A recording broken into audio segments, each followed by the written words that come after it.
Wonderful. So our next speaker is going to be Barnier A, who's going to talk about a unified accretion ejection paradigm for X-ray binaries, the JEDSAD model. Please go ahead. Okay, thank you. So first, I would like to thank the organizers for giving me the occasion to speak today. I'm Samuel Barnier, a third-year PhD student working with Pierre-Olivier Petrucci at the Institute of Planetology and Astrophysics of Grenoble in France. And today, I will introduce the JEDSAD model, one of its first spectral applications on the X-ray binary JX59-4.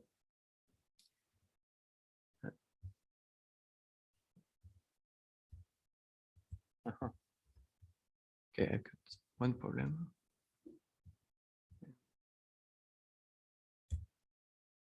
Okay, so as you all know, X-ray binary outbursts follow this famous Q-shaped path in the hardness intensity diagram. On the left side here, we have the soft state, which are dominated by a thermal emission coming from a disc black body-like structure. And on the right, we have the hard state, dominated by hard Xrayspectral coming from believed to come from a hot corona. And the characteristics and geometry of this hot corona are still highly debated. Concurrently to the spectral dichotomy, X-ray binary outbursts also present a dynamical dichotomy, with the presence of strong radio jets during the hard state that seem to completely disappear during the soft state. Many questions still remain. For instance, what drives the transition from hard to soft states?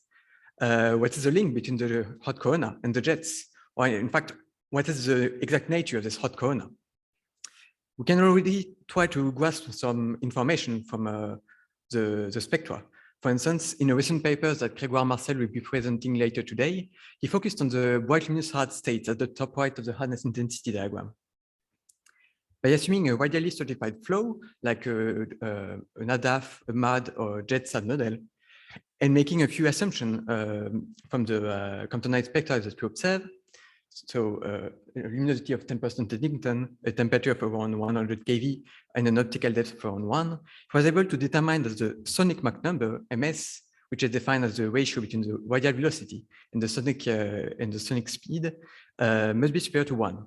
So this means that to produce this bright luminous hard state spectra that you observe, we need supersonic hot flow inside of the hot corona. To answer the complete picture of an X-ray binary outburst, the jet emptying disk, standard accretion disk, or JEDSAD model, was introduced in a series of papers. Here, I represented a sketch of the JEDSAD model. So you have the black hole on the left, the hot corona in red, and the disk in blue. In the JEDSAD model, the accretion disk is surrounded by a large K magnetic field. We assume a radial distribution of the magnetization, where we accumulate magnetic field in the inner region.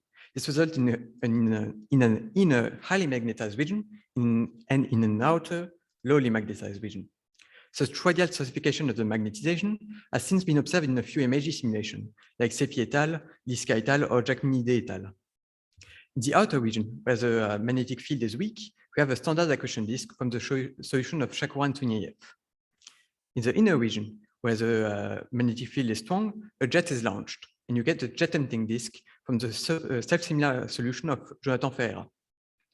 Now, because of the presence of the jets, you get an additional torque in the jet emptying disk that will naturally produce supersonic accretion speed. And this is one of the key points of the jet emptying disk. I can't stress this point enough. It is thanks to the supersonic accretion speed that the jet emptying disk can remain optically thin and hot even at high mass accretion rate.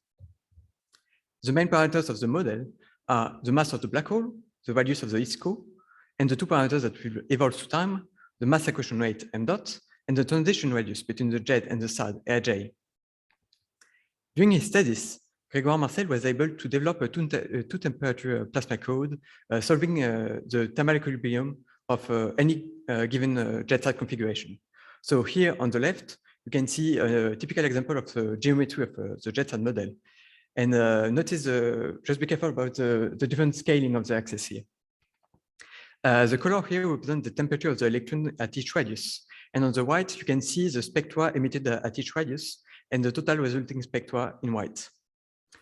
He then applied his result to the X-ray binary JX59-4 and was able to qualitatively reproduce an outburst of an entire outburst of JX59-4. So by comparing the spectral parameters of the observation with the spectral parameters that we obtain with the JEDSAD model. So here, on the bottom left, you can see the hardness intensity diagram, and the green dots show you which observation we are looking at. On the top left, you can see the SED of the JEDSAD model best reproducing the observations. On the right, you have the geometry of the JEDSAD model, and the color showing at the top the temperature, and at the bottom the optical depths. Now we take the next step with the JEDSAD model by producing tables of the JEDSAD emission, and as well as its associated reflection spectra based on the silver model from Javier Garcia. This allows us to directly fit the data. So, for instance, here I plotted the fit of one of the brightest observation of JEDSAD -4, so one of the bright luminous hard states. So you can see the data here in black from XTE. The total model is in gray, and you can see its different components. So the jet emitting disk component is in red, the standard accretion disk is in green, and the reflection component is in blue. It is important to understand that all of these components are completely physically consistent, as we use the same parameters in each of these tables. This allows us to constrain the disk parameters, so a transition radius of around 14 AG and a mass accretion rate around 2.3 Eddington mass accretion rate. In the second step, we took an interest in the radio emission, and as we currently don't have any spectral modeling of the jet, we were interested in knowing how the radio emission could be related to the disk parameters. So from the Xrayspectral, we constrain the physical parameters of the disk, Rj and m dot, and then we fit all of the radio fluxes with a general formula written as m dot power beta, Rj power alpha, in order to constrain the functional dependencies of the radio emission with the disk parameters. We did this for all of the outbursts where we had enough radio fluxes to constrain beta and alpha, and we obtained the following contour plots here on the left. So on the y-axis you have beta, and on the x-axis you have alpha. And what we observe is that the rising phases observations and the decaying phases observation did not follow the same functional dependency. In fact, using the rising phase solution for the decaying phase observation resulted in bad fits and vice versa. And using these two different functional dependencies that we found, we were able to reproduce all of the radio fluxes within a 15% error margin.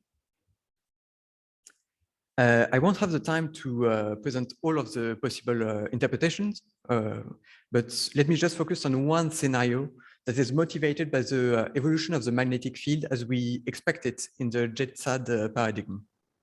So during the rising phase, the jet emitting disk is large and has been present for a very long time. We have been accumulating a lot of magnetic flux around the black hole. This results in a strong Blanford-Snajek spine, as well as a strong Blanford-Payne process. During the soft state, left. Somebody else? 3 minutes left. Okay, thank you very much.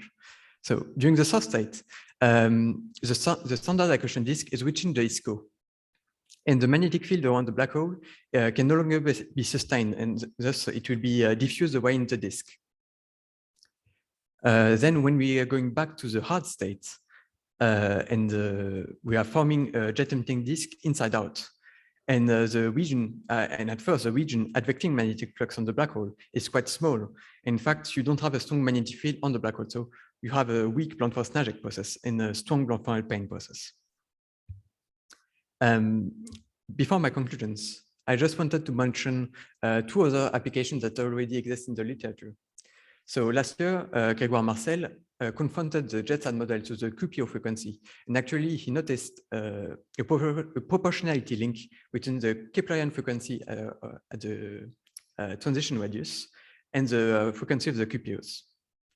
And tomorrow morning, Alessio Marano will be presenting his result on the application of the JEDSAD model to MAXI J1820, where he used data coming from a bunch of X-ray satellites. Now, for my conclusions, I hope I convince you that the JEDSAD model can simultaneously explain the Xrayspectral evolution and the jet dynamical evolution. And actually, the JEDSAD model can fit all states of the outburst thanks to one of its main characteristics being a supersonic accretion speed. We have now built expect tables of the JEDSAD model that allow us to directly fit data. And we have now two successful applications to JX39-4 and MAXI J1820. And finally, from the simultaneous radio X-ray fits that I produced, I was able to observe two different radio behaviors between the rising and decaying phase of the outburst. That might be the sign of two different ejection processes at work. So thank you very much. Thank you so much, Samuel. Do we have questions? I see on Slack mainly discussion about the previous talk. We have a Asaf? question in the room too. On this side, Asaf, please unmute yourself. Thank you. Just a very brief question. During the fits that you showed for JX339, what was the range of accretion rates in which this during the times of the fits? I'm sorry, I hear you really bad. The accretion rates of this system during the time that you made the fits.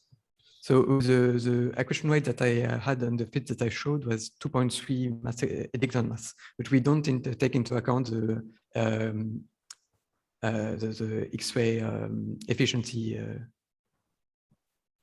radiative efficiency. Yes. You do not. Okay. Okay. Thank you. Thank you. And I hear there's one more question in the room. Please go ahead and say who you are, please. Hi, everyone. This is Alexandra Veledina. I have a question about the stability of the slope during the hard state, the rising hard state. So in your simulations, if you use your photons from the disk, which would fit the comptonization continuum, how would you stabilize your slope if your disk is moving away? So you will have less and less photons from the disk. So then you would expect to have your spectral change, spectral shape changes. Yes, exactly. But in the JEDSAD model, actually the comptonization of external photons is not always the main process that we see. So yes, Grégoire, I think I did. Second one, and also Bram Shalom. Hey, Greg Marcel here. I'll answer that question on Slack. Okay, so we can also solve it that way. Are there more questions from the audience right now? Because can you hear me? This is Mayur. Okay. I think no.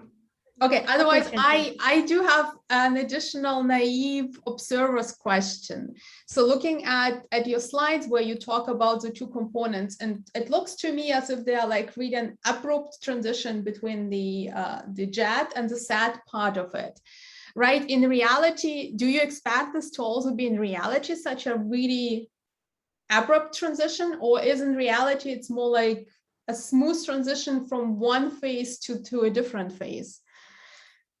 Well, from what I understood, we expect a quite abrupt transition, but this transition is actually not really well understood, and it's still a work in progress, I think.